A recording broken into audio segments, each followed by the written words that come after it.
here's your host, Alex Garrett.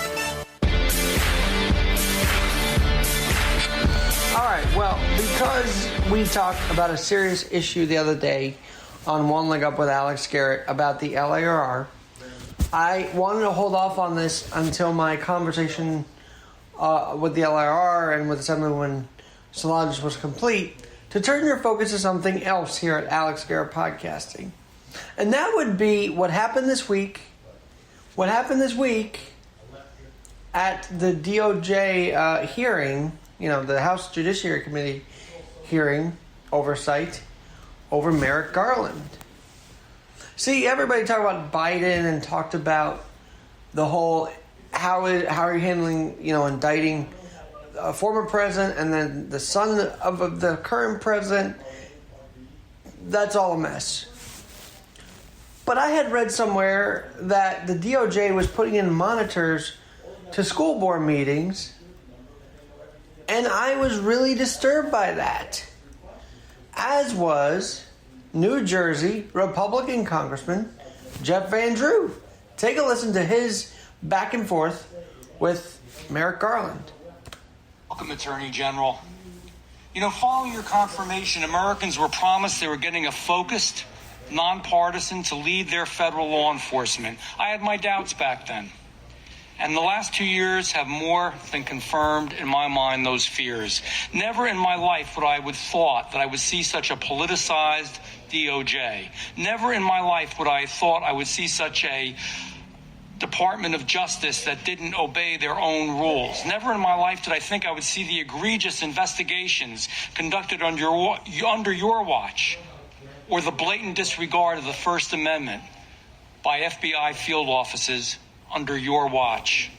And never in my life did I think I would see our great DOJ turn into a politicized weapon to be wielded by an investigation to attack political rivals. I still hold the thousands of hardworking staff with high regard, but unfortunately there are some within the department, in my mind, who have betrayed their oaths. And for that, you must be held accountable. I hold you accountable for the labeling of parents as domestic terrorists standing up for their proper education of their own children. I hold you accountable for the anti-Catholic memo. Imagine sending agents undercover into Roman Catholic churches because they were supposedly domestic terrorists. And I hold you accountable for unleashing a special counsel with a history of botched investigations on our current president's political rival. The department under your leadership, I am sorry to say, has become an enforcement arm of the Democratic National Committee.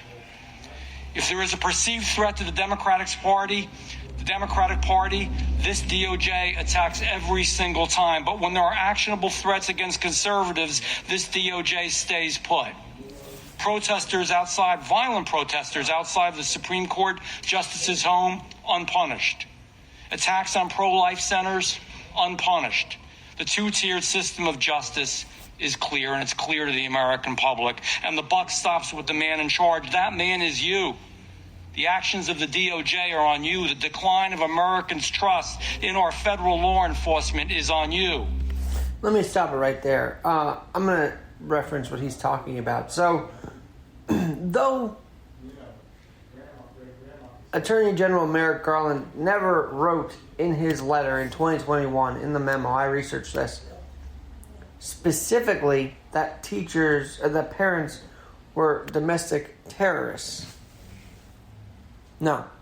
But he did write a memo basically saying that parents who maybe even speak up loud against a school board meeting, a school board, should be handled with federal, state, local, tribal, and territorial law enforcement. Law enforcement! Parents should not be silenced.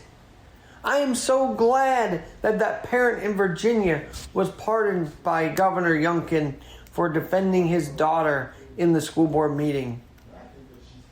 Did he get violent? Not that I'm aware of.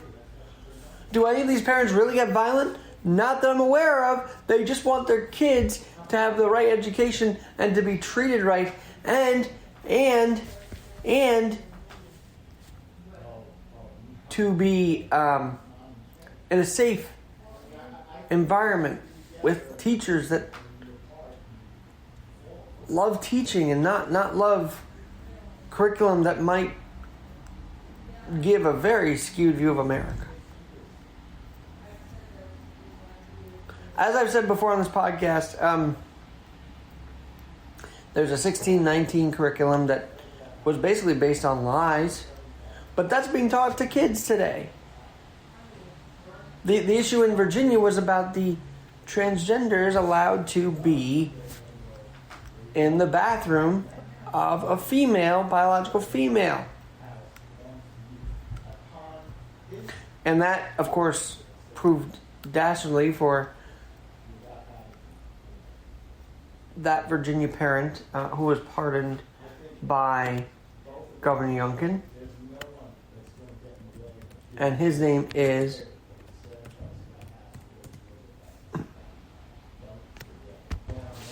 Scott Smith, and Smith's daughter was a victim of a 21 sex assault. And the father, Smith, was arrested at the school board meeting, charging with obstruction of justice and disorderly conduct. What? Exactly, what? So thank goodness for Governor Youngkin pardoning Scott Smith for standing up for his daughter in that school board meeting. And I believe school boards are becoming a little more corrupt by the day. You know why? It just seems like a coordinated effort. Attorney General Garland wrote the memo. But you know what the memo was based off of, right? It was based off a National School Board Association letter to the president himself, President Biden, in 2021. And what happened? Well, the school board, though they have apologized, compared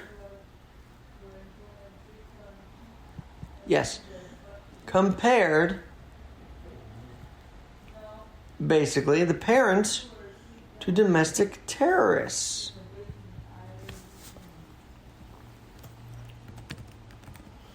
Saying, as these acts of malice, violence, and threats against public school officials.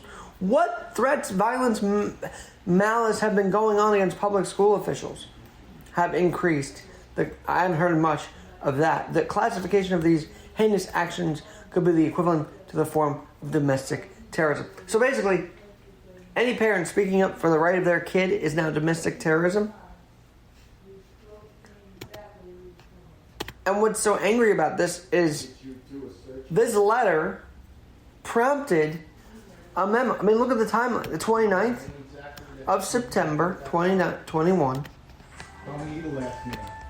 October 4th, 2021. Nearly a week later, there's a letter from the Attorney General after the National School Board Association was cozying up to the Biden administration, pleading for help.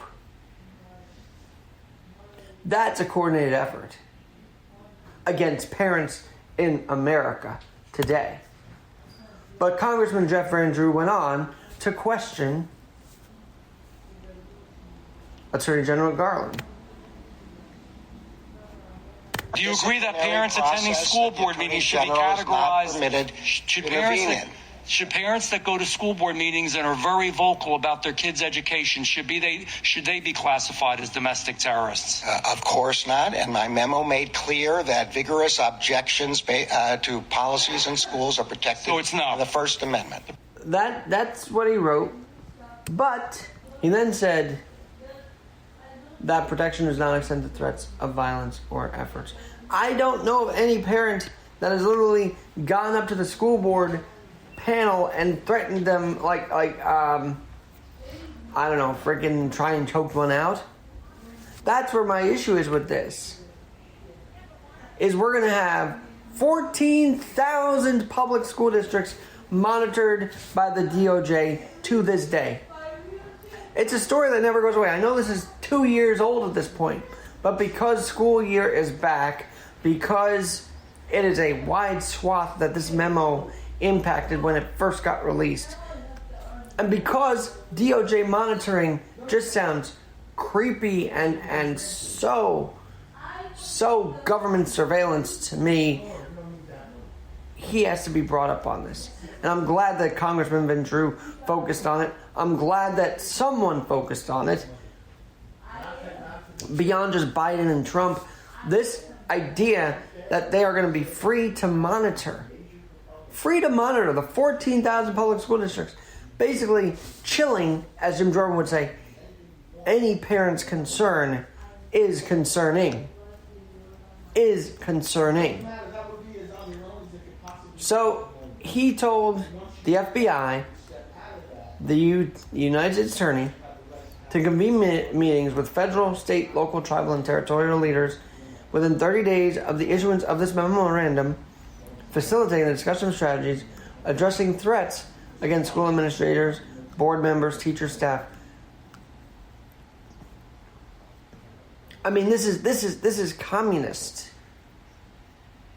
Maybe not so much the reporting, but I feel like he may say spirit of debate is protected under the Constitution, but we know by now that they'll take any little snippet of what was said in a school board meeting and make it into a threat. And it could be a simple discussion about children's safety in the public sphere, the public school. That could get someone arrested. That's what it feels like. Garland will say no, but when you have the DOJ monitoring, they're there for a reason, and that's to control the situation. And when government control is in our backyard, I don't think we should be for it. This is one of many instances why,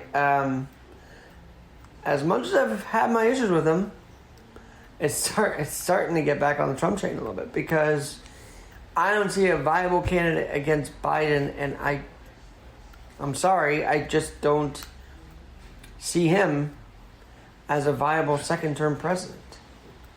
Especially when his bumbling and stumbling aside, I mean, there are some real surveillance going on here. And this is an example of it. 14,000 public school districts were given this memo. It's basically the whole country. And so, yes, you may say, well, I said spirit of debate doesn't... But we know, Merrick Garland, that you have a stick up your ass, basically, for the Biden administration. And you... and for control, I think. And as Attorney General, you will go after those hardworking parents just trying to get their kids through school, and not even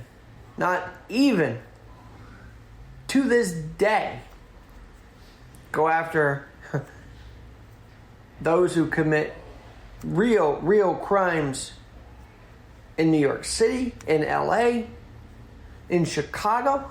Why are these people allowed to run through Nordstrom's and loot on the Magnificent Mile and face absolutely nothing? But that parent, that hardworking parent that wants to do well by their kid, speaking up, oh, we're going to monitor you. Doesn't that make you feel chilled to the bone just hearing DOJ monitor and the American citizen?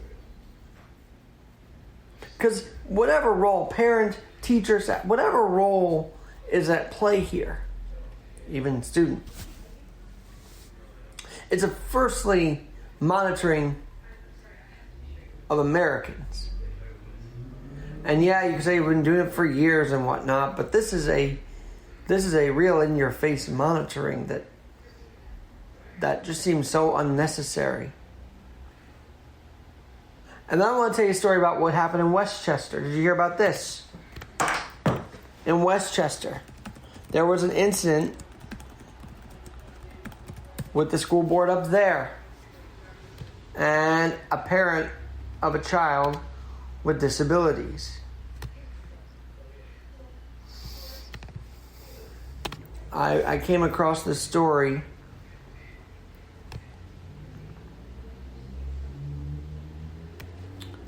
A Somers, New York mother, this was actually earlier this year. Listen to this one. This was in April of 23. Still worth talking about, according to News 12 Westchester. A Somers, New York mother says she feels the school board silenced her during a meeting when she raised concerns about her disabled son, how he was treated on the bus. Sarah Coolers says a video from February shows her son getting berated by a school bus monitor for throwing up while aboard the bus. You hear the monitor immediately screaming at him, she said, telling him to put his fingers out of his face, telling the kid, "I can't believe you're doing this," screaming at him, "What's wrong with you?"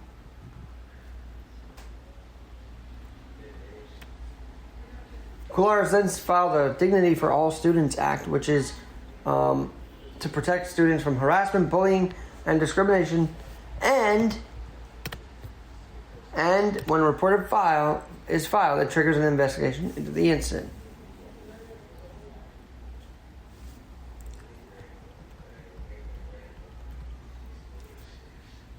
While the school board did take action, that the monitor was taken off the bus, Coolers then said she went to a school board meeting on Tuesday in hopes of getting a response directly from the board. While speaking about the incident, the board cut off her mic, cut off the camera, and walked out of the room. That is probably a real look inside every school board meeting when when someone challenges them. They literally sit up there on that panel acting like high and mighty, while someone's disabled child is being bullied on the bus.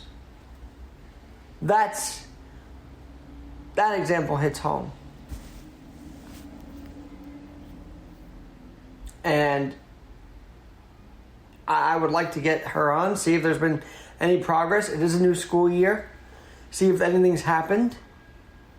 The school district then said Coolers' comments violated a policy which forbids identifying a specific child or employee of the district. They said they reminded Coolers of this policy several times before. But basically, they didn't want to hear it. And imagine 14,000 other public school districts that are not letting parents talk, that don't want to hear it, that it's their way or the highway. Of course it will be spirited debate. But I don't believe you, Merrick Garland, Attorney General, who's probably still sour you're not on the Supreme Court right now. That's why you're doing all this. It's probably where it stems from. But it's very alarming that this memo came out. And I wish I addressed it earlier, but, I've been trying to stay away from politics, but this hits home. Because even school is a culture. Parents, PTA, that's all a culture. And that culture has to be respected. Parents have to be allowed to be parents and parent their kids and not have a DOJ monitoring every move they make. Yeah, maybe not in the home, but that's the school board's where it starts. Then they trail you home. And then they don't want you to even teach your kids a certain way. They want to teach them a different way in the schools. So I'm sure the kids today are very confused. They're getting one education, and then they come home and get another, and it's kind of have to be rewiring. Oh, and don't wear a Tread on Me shirt because you'll be sit down and maybe suspended in Colorado if you're a kid. This is how insane it's getting. So no wonder parents are speaking out, and no wonder they feel helpless. But it's also no wonder that the DOJ felt that they had to step in. Because they may say spirited debate is protected under our Constitution. But I also don't believe that that is where their monitoring ends. They will take every little complaint a parent has and maybe use it against them and call it a threat. Tell them to leave the room, the board, arrest them. But how many other governors are going to have the nerves of steel to do what Governor Youngkin did in pardoning? Where's Governor Kathy Hochul on this incident if school boards are so important and governors want to have a role? Why don't we have the governor of New York sit down with this mother in her state? No, she's too busy. And I know it's something to deal with the migrant crisis, but she's too busy figuring out ways to work with the Biden administration on this. Instead of the whole message there being close the border. That's the whole message there, but we won't get into that today. But I'm so glad that at least someone or a couple people spoke up in that hearing this week with Attorney General Merrick Garland. Because if school boards are going to silence the parents, that's bad enough. Now you want the DOJ to silence the parents? That's government control. And the media's not talking about it. They don't care. Every day we've woken up to some sort of catastrophe with the Biden world, it feels like. But the media wouldn't have you know that. That's why accountability, accessibility, adaptability. This hits all three. We want our school boards to... Well, we first want our government to be accountable to us, not be us held accountable to them. We want school boards to be held accountable, to listen to parents' complaints. 14,000 districts nationwide. We want accessibility. We want kids with disabilities to be fairly represented at these school board meetings. And I got to think on the adaptability front, but we just need these school boards to adapt and maybe listen to complaints from the parents. Not run to the President of the United States and say, oh my God, they're coming after us. No. Parents just want to be heard. And that's the bottom line. Enjoy your college football Saturday. I know it was a little longer than normal today, but it's on my mind. It's been all week. I just haven't had a chance to let it out on the Alex Garrett Podcast Network. Ease up on the parents, DOJ. Stop monitoring. Let parents raise their child, and let school boards or tell school boards, let the parents speak. That's all we're asking for as citizens of the United States of Americans and hardworking men and women of this country. God bless America and have a great Saturday.